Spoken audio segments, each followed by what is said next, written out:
Hi, my name is Brandie Paterakis, and I'm the owner of Blue Bee Counseling Services. I'm a mother and wife who is passionate about life and has found joy in helping others improve their mental health. The goal of this podcast is not only to provide enriching entertainment, but to help others in their pathway to have a more fulfilling life. This in no way is a replacement for therapy. Follow us on this journey of mental health awareness. Blue Bee Counseling Services now presents this podcast, Therapist Table Talk. Thank you for joining us on Blue Bee Therapist Table Talk. We're so excited to have you here with us. And today we have something fun. We are going to talk about self-compassion. Woo, woo, woo. And all of the funness that comes along with it. But first, let's introduce you to all of us. This is the first time we've had 4 people on Therapist Table Talk today, so we're excited to have them. So I am Brandie Paterakis. I'm an LCSW. I'm the owner of Blue Bee Counseling Services here located in South Jordan, Utah. And these are my fun people. Please, let's start over here. I am Sydney Hall. I am a Master's of Social Work student right now, and I'm an intern here at Blue Bee Counseling.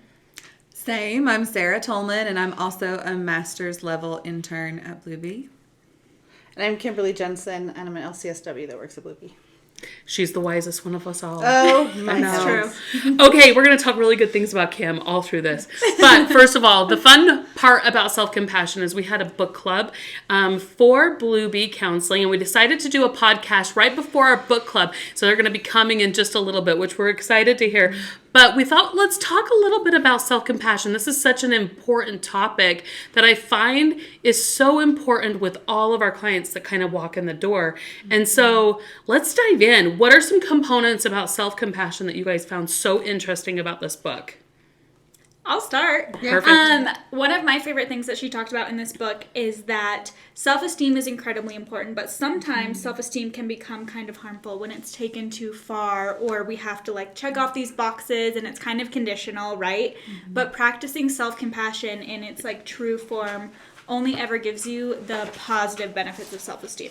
For sure. It only allows you to live in that healthy place, which I thought was a really cool thing. Yeah. Yes, I love that. Mm-hmm. Just really fast, this is the book that we're leading. We'll put this into the notes, but it is The Proven Power of Being Kind to Yourself, Self-Compassion by Kristen Neff, who's a PhD. It was incredible. So we're going to be referring to this book quite a bit, but we'll also have some other things of little tropes that we kind of found was really important, as well as things that we find really interesting in our office. So that comes in and out of the doors. Yeah, I always feel like with the self-esteem thing, my thing is I think Hitler had really good self-esteem. Yeah. Oh, I really do. Right? Right. He's willing to take over a country. He knows he can, right? So self-esteem can be good, but it can go the other way. So with self-compassion, that I'm more into myself and that I'm okay no matter what. I think that's more important. I found it really interesting because she has a concept in the book where she talks about the difference between the two. And she actually stated the difference is when you have self-appraise and you think you're better than someone else. Mm-hmm. And so watching for that and not putting yourself at such high esteem that it has to pull others down in order to make yourself feel better. Mm-hmm. And so I kind of like that concept, which I thought was interesting. I think that part of the danger, if you just rely on self-esteem, is that eventually you're going to have a bad day and you're going to get knocked down. And so if you have created for yourself all of these standards of perfectionism, then if there's nothing there to catch you when the self-esteem doesn't carry you as far as you need to go, where are you at? That's beautiful. I feel like parents come in a lot wanting self-esteem for their kids, which I agree. Mm-hmm. They need self-esteem.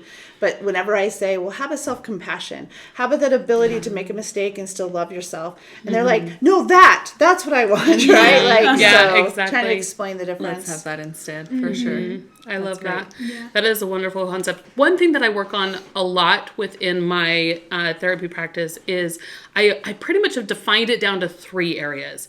3 areas I find super, super important, which is first and number 1 is celebration. We have to find a way to celebrate. And I love the concept in this book where she talks about we instead of I. And I think that is exactly, we have to celebrate others and we have to celebrate ourselves. And not just the big things, but the small things too. And so I kind of always remember that as a little bunch of confetti going off inside my mind, the little neural pathway that connects it is confetti. Woohoo! We always have fun with confetti. And so I love that. And so the first one is celebrating everything and other people's stuff too, because that can be really hard. Yeah. And I think that's where self-esteem kind of gets struggles in, that is because we feel like we have to pull other people down and make ourselves feel better. Number 2, and feel free, you guys can interrupt me at any time if you have a little add-ins you want to do. But number 2 in this is I am human and I make mistakes. And that is super important, because if we don't give ourselves ability to err, then we are going to constantly disappoint ourselves and set these expectations that are impossible to match. And so not only like it's we, it's everyone. It's recognizing that other people make mistakes. It's finding empathetic perspective towards other people and the stupid things that we all do and the idiocies that kind of come up in life. Right. And so I think that is a super important thing. One thing that I love that she talked about is that she says there's like 3 keys to self-compassion, and one of those first ones is acknowledging this is a moment of suffering, and every single person experiences suffering. Yep. Yes. Because it's so easy to just ignore it and say, I'm okay, without acknowledging, Yeah. I'm experiencing something really hard right now, which is really hard to do for us and for other people, right? But that's like the key in providing that compassion for yourself, is acknowledging this is a moment of suffering, and then saying, I'm not going to let myself suffer anymore, but everyone goes through this, right? Yeah, she even goes So- into the moment of like, give yourself a hug. Yeah. Wrap your arms around each other. And I'm like, Yeah, she does. this is feeling really weird right now. Right. I love myself. Well, I think that goes along with growth mindset, right? The mistakes are where we learn. Yeah. And so letting yourself learn from them and having that compassion for yourself during that time lets you learn from that experience. I love that. Otherwise, it's just wasted. And it's cheapened. You miss out on so much if you just whitewash your experience Right. of what happened. And then not only are you not learning from the mistakes, but then there's no chance for celebration when you overcome it. Exactly. So that. you're cheating yourself in multiple ways. I love that. So first of all, we have celebration. Second is recognizing that you're human and you make mistakes. And the third one, I think, is the most important one. And I think this one's the one that we can fall into some traps with, but it's I am of value.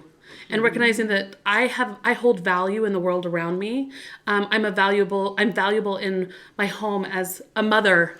I'm valuable in my community as, a worker, or I'm valuable on the roads as a driver, right? Like there's all this value that can be held, but not just me, but we. Like that they can be of value. Everyone around us is of value as well. And so when we can see that other people have value, it allows, again, that empathetic perspective to kind of come in and sit in, which is a beautiful thing. So with that being said, ladies, I have a question. Okay. How is this hard, though? Like, it sounds so easy. We make it sound so easy. Just have some self-compassion. Just love on yourself a little bit. Give yourself a hug. Yay. But, like, it's not that easy. No, it's not. Why do I do it? Where I'm like, everyone hates me. Nobody likes me. I am, like, no good, and I am bad. And especially when we do something really ugly, or we make a huge mistake, we don't feel like we're worthy of love and affection from other people, or that we're worthy to hold to the 3 things that I am human, I make mistakes, celebrate my successes, and recognizing that I'm of value. Like, we feel like we can't do it. Why? Okay. We live, though, like, let's just take a minute to soak this in. We live in a culture that is a constant parade of everybody's best and everybody's perfection, and this is what social media is, and even reality TV that is showing all these supposed hard times and people's bad days, and they're still looking beautiful and perfect and all the very perfect things. And so when we have this just in our face constantly, and we get reminded of the ways that we're not achieving that, then that's bringing us down and putting us in that guilt cycle. And there is no room for self-compassion if that's what we're focusing on. So how do we catch ourselves in it and not fall for the trap, and really find some techniques to getting out? She talks a lot about being mindful, right? Being mindful, because I think sometimes we don't even think about it. We're so used to like poo-pooing a compliment or saying, oh my gosh, you're so dumb for doing that, or all these things that we don't even consider that we just did it. I love that. So you have to be mindful. If you're going to make a change, it's going to have to be this mindful change. And what is mindfulness? What is mindfulness? Let's describe it just a little bit to our viewers. Mindfulness is, like Kim said, we're so used to just kind of throwing away a compliment, or so mindfulness is kind of being aware of when those thoughts come in. When someone compliments you and your immediate instinct is to say, oh, you're lying, I don't look good today, I actually, have this and this wrong with me. Being mindful of that being our immediate reaction, and being curious around the idea of, why is it so hard for me to accept a compliment? Right. Yeah. Why is my immediate response to be negative? Because unfortunately, our brains are wired to be negative. I don't know who the heck designed it, but we just have these kind of distortions in our brain that tell us, you're not worthy of that. Right. And the first step to combating those is being mindful of when those thoughts are happening and being curious about where they're coming from. I sometimes like to tell my clients, like, zombies are real. Zombies are real. And us. there is apocalyptic right now. And what that means is that we just go on the everyday to do tasks of autopilot, right? And we're always thinking about what's happening in the future and what's happening in our day. And we always are thinking about what's happening in our past, that we forget to like actually be present right now. Right. So like take a minute right now as our listeners or our viewers and just be present here and now. And if you're catch yourself and be like, oh, haha, that's like kind of cute. Let's celebrate the fact that we're thinking about the future. That's great. And yeah, oopsie, I made that mistake in the past, and I am human and it's okay. But really allow yourself to be present in the here and now, right now. The way I describe it a lot is the idea of, have you ever parked your car and then you don't remember where you parked it? Have you ever gone through that light and not known that you went through that light? Because you're not being mindful. You ate the meal and don't remember eating it. Yes. Right? That's that non-emotional part of being not mindful, right? But that's not being mindful. Right. But going, I'm parked right here. This is where I'm parked before I get out and go. Yes. That's being mindful in the moment of where I'm at. So now we're just saying be mindful inside of our heads too. Yeah, it's like, oh, I'm here and now. Yeah. Not being on autopilot. Yep. That'll be let's get into... Because if you're not on autopilot, then you have this ability to say, okay, now I can change because I recognize where I'm at. Yes. I can recognize that I'm thinking about the future and I'm feeling worried or anxious, or I might be a little bit depressed about the past and the sadness of the things that I shoulda, coulda, woulda done better, or that I didn't do as great as I thought I could. And instead it's like, but today I get the opportunity to move forward. And I get the opportunity to change and do something different.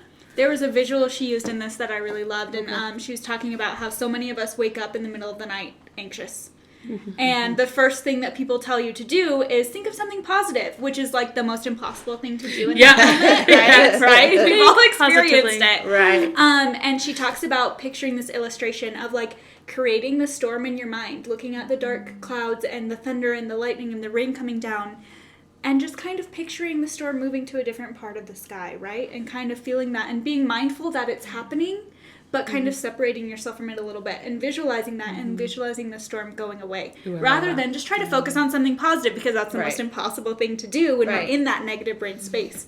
But when we're mindful, we can start to detach ourselves from it a little bit and watch the storm. These interns are so wise. They are good, aren't they? We got some good ones at Bluebee. And now we're going to be mindful and say, thank you. Thank you. No, you're wrong. We're going to have self-compassion. What a great example, see? All around the board. So what I'm hearing is we have some mindfulness tricks, right? Like being present in the present moment. We also have some thoughts of recognizing our thoughts, bringing our thoughts back in, catching ourselves, and being aware of moving forward because we desire and want to do something different. Any other thoughts or tips or tricks that we can give our viewers or audience about some of the things that could be helpful? I think just really handling thoughts as they come in. I like to tell clients to physically imagine that you're holding a thought. And what does it look like? What does this feel like? How does it smell? What am I intaking here? To give you an opportunity to really pay attention to this idea that is falling into your lap, whether it's positive or negative, but really ponder on it. And then that way, if it is something that is negative coming in, you have an opportunity to consider what it is before assuming that it's worse than it is. Or if it's really positive, giving it the attention that it deserves because you're paying attention. One tip that I've used with clients before is, for whatever reason, we sometimes have a hard time having these kinds of conversations with yourself. So picturing you're having it with your daughter or your best friend or your spouse. If they were saying these horrible things to them, what would you offer to them in encouragement? And then having them mirror that back to themselves, because sometimes it's really hard to come up with those compassionate words for ourselves, but it's easy to come up with it for someone you love, right? And so having that role-playing that conversation with someone that they love. That's beautiful. I find helpful She also too. talked about memorizing some like mantras. She has the mantra that she has too. Because then when you're in that moment, it's hard to remember to do these behaviors. But if you have it written down already and you're like, oh, it's that moment, right? Here we go. We're being mindful. We're in the present moment right now. Right? And Use she it. talks about 4 things. She tells you to be mindful that you're in pain. That's an important one. You have to recognize that right now is a painful moment for me.